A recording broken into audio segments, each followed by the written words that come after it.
We now would like to open FY23 EduPort Symposium on Expectation for International Cooperation in Education will open.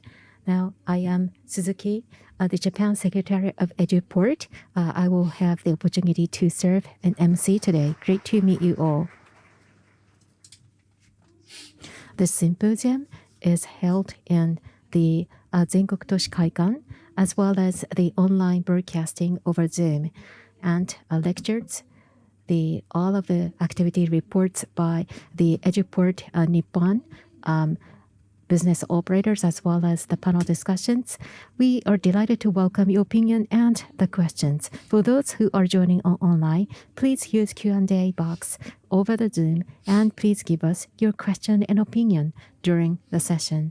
Now, at the outset, we are very delighted to welcome Director of International Division of Ministerial Secretariat of MEXT, Mr. Koji Kitayama, to make his opening address.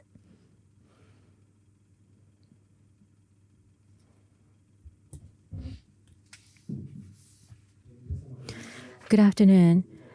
Thank you all very much for your attendance to EduPort Symposium today. Before the start, may I give my own opening remarks. Now, this is the third year since EduPort 2.0 has started, and a total of 400 people have joined for this year's symposium. This is a massive increase compared to the last year's participants. And belongings of all participants, the domestic NPOs or organization and embassies, and also Japanese overseas embassies and so forth. So there are diverse range of attendance joined today. We are having a high expectation on this EduPort. Now, this is the third year since EduPort 2.0 had started into FY21. EduPort faced a lot of challenges of the new pandemic as well as international uncertainties, and it was quite difficult to bring about the actual results. However, since the end of last year, where the COVID pandemic has ceasing out, our day-to-day living is coming back, and all of the participants are now starting a very active operations all around the world, and I'd like to express my profound appreciation. Now, last year marks the 50th anniversary of Japan-ASEAN Friendship and Cooperation, and in December there was a special summit held with ASEAN-Japan in December, and there was a further strengthening of cooperation adopted between Japan and ASEAN nations, and there are further collaboration under discussion with Global South. And in such a trend, our international education and cooperation will have to respond to the request of this particular era. Now, the government-led international education cooperation is mostly conducted by JICA, and dispatch of teachers and tokkatsu is conducted, and the MEXT is also playing an important role through EduPort program.